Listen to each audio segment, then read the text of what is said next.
મારું નામ કરણભાઈ ઘનશ્યામભાઈ રાઠોડ છે। મારો ભાઈ સવારે ઓફિસે કામે આવ્યો હતો, નાથી એને બહાર હવાબારના ગાળામાં અપહરણ કરીને લઈ ગયા હતા। 2 થી 3 કલાક રાખ્યો એવડે એ લોકોએ। 4 જણા હતા મારનાર, એ 4 જણા કિડનેપ કરીને લઈ ગયા હતા બપોરે।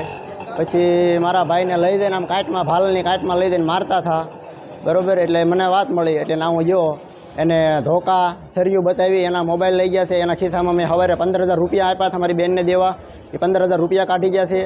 અને મારા ભાઈને બેભાન થઈ ગયો એટલે હુરાવીને માથે 2 વ્હીલને એવું ચડાવ્યું હતું।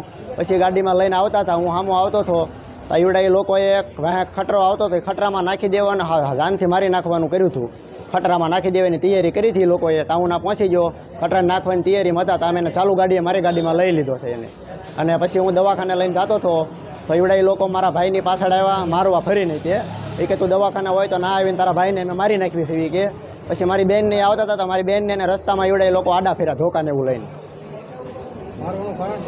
હવે મારવાનું કારણ તો સાહેબ અમને ખબર નથી।